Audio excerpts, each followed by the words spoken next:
Bersama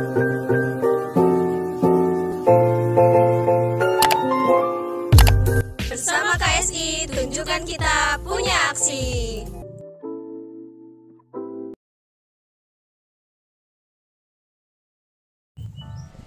Hai guys, welcome to KSI Channel.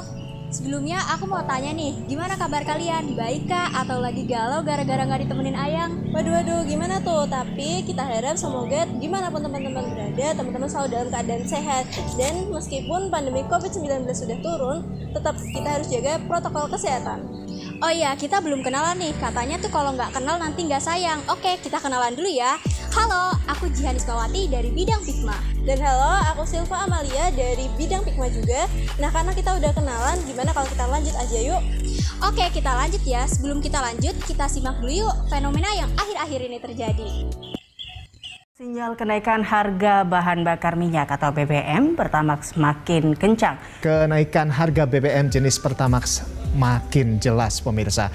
Harga bahan bakar minyak atau BBM jenis Pertamax yang sebelumnya seharga Rp9.000 per liter, kini naik menjadi Rp12.500 per liternya. Harga komoditas minyak goreng terus mengalami kenaikan secara signifikan. Kebutuhan bahan pokok di sejumlah pasar tradisional di Kota Pasuruan, Jawa Timur mulai merangkak naik, terutama jenis bawang merah dan... Wah, harga minyak goreng, sembako, dan juga bahan bakar minyak atau BBM mengalami kenaikan nih. Kenapa ya setiap tahun ada aja berita mengenai kenaikan bahan-bahan kebutuhan kita? Iya ya, tiap tahun nih pasti ada aja kejadian kayak gini, mana harganya belum turun-turun lagi. Sekalinya ada harga murah, pasti pada panik buying. Dan barang tuh banyak yang ditimbun, sehingga jadi langka di pasaran. Nah, benar banget tuh. Dan faktanya setiap mendekati hari-hari besar seperti Ramadan, Idul Fitri, dan hari-hari besar lainnya, berita kenaikan harga ini sering banget kita dengar. Ngomong-ngomong tentang kenaikan harga, jangan-jangan fenomena ini yang jadi jawaban kenapa keuangan kamu di bulan ini itu jadi berantakan. Uang yang tadinya disisihkan untuk menabung jadi terpakai buat membeli kebutuhan pokok yang lagi mahal. Atau juga uang healing kamu juga terpakai nih. Nah, benar banget tuh. Mungkin nih, gimana caranya mau healing, padahal harga bahan bakar aja naik. Terus pasti diikuti juga dengan kenaikan harga-harga lainnya. Otomatis uang yang kita keluarkan bakalan jauh lebih banyak. Tapi jangan cemas dulu teman-teman, jangan overthinking karena di sini kita mau ngasih solusi. Kita mau ngasih tips gimana cara mengelola keuangan buat teman-teman semua. Yap, sekali ini kita mau kasih tips ala-ala mahasiswa gitu. Di video kali ini tipsnya lebih spesial karena bukan hanya membatasi, namun mengelola keuangan juga. Bicara mengenai mengelola dan manajemen keuangan, sebenarnya prinsipnya simpel banget dan semua orang pasti juga udah tahu, yakni memperkecil pengeluaran dan memperbesar pendapatan atau pemasukan. Bicara tentang prinsipnya tuh emang gampang banget, tapi dalam prakteknya tuh kita sering gak sadar loh. Contoh nyatanya nih, kita sering abai. Hari ini tuh keluar berapa, besok targetnya berapa, kalau ada kebutuhan darurat tuh pakai dana yang mana. Tiba-tiba kita tersadar, uang yang kita keluarkan udah banyak banget. Nah, benar banget tuh, kita pastinya pernah banget ngerasa kok uang kita tuh cepet habis ya, padahal baru di tengah bulan. Atau kok uang aku tinggal segini nih, aku belanjain apa aja ya kira-kira. Nah, hal-hal seperti itu pastinya relate banget oleh teman-teman yang baru ngekos nih, yang memanajemen keuangannya sendiri. Kalau udah kayak gini tuh kita bisa lakuin dua cara, yaitu gedein pemasukan dan kecilin pengeluaran. Nah, untuk bisa ngelakuin kayak gitu kita perlu adanya manajemen keuangan pribadi. Nah, sebenarnya nih manajemen keuangan pribadi tuh bisa kita lakuin dengan 4 tahapan loh. Apa aja tuh?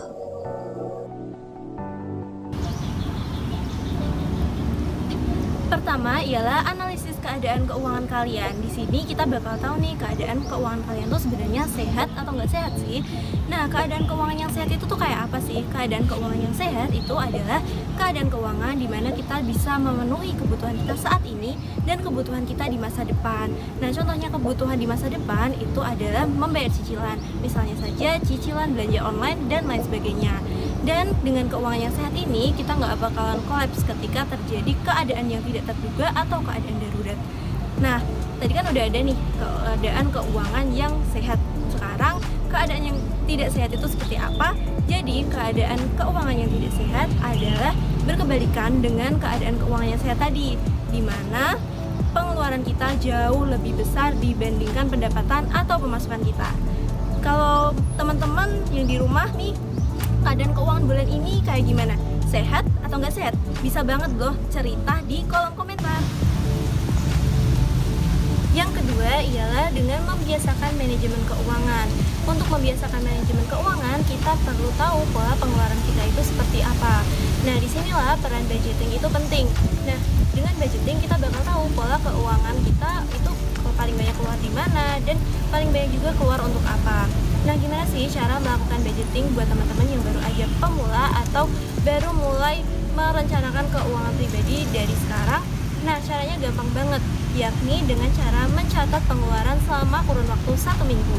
Selama 1 minggu ini kita catat pengeluaran terbesar itu di mana dan sampai pengeluaran yang paling kecil. Misalnya aja pengeluaran untuk ongkos parkir.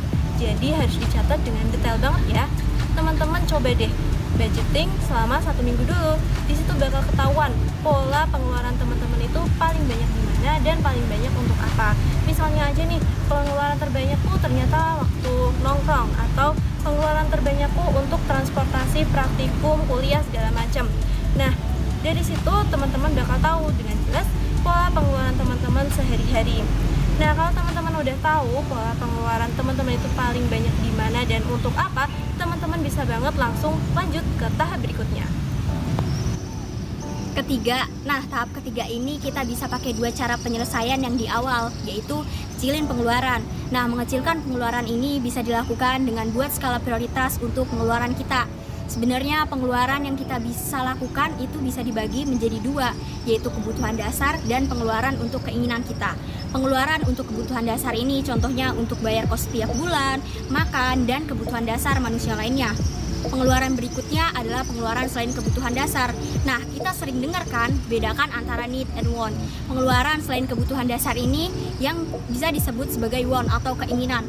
Kecilin pengeluaran artinya bukan benar-benar menekan keinginan kita, karena ada beberapa barang yang mungkin gak begitu penting, tapi kita butuhkan untuk memenuhi rasa bahagia.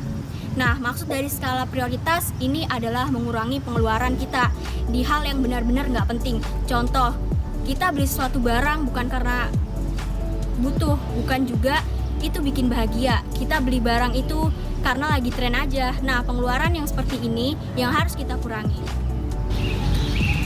Nah, tahap yang keempat ini adalah gedein pemasukan. Buat kita mahasiswa yang uangnya masih dari orang tua, gimana sih cara gedein pemasukan? Apakah minta lagi sama orang tua? Waduh, bukan gitu ya caranya.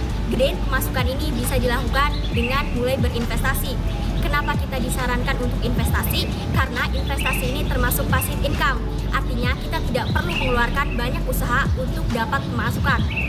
Nah, bener banget. Untuk kalangan mahasiswa pastinya udah gak asing ya sama namanya investasi. Yang mau investasi tetap harus belajar ya. Terus ada tips hemat enggak? Ada dong. Simak video berikut ini ya.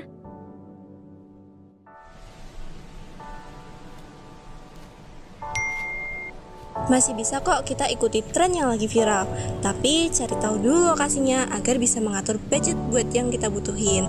Nah, pertimbangkan juga jarak lokasinya dengan tempat tinggal kita, karena ingat, harga BBM masih mahal ya teman-teman.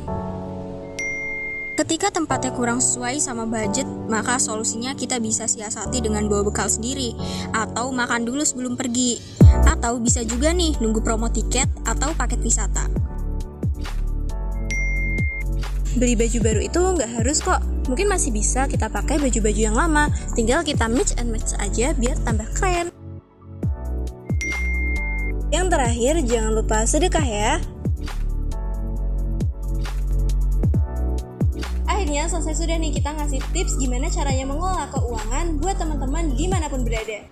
Iya ya, nggak kerasa banget nih. Kita akhiri saja ya sharing tips mengenai mengelola keuangan sebagai mahasiswa. Dan sampai jumpa di acara KSI lainnya.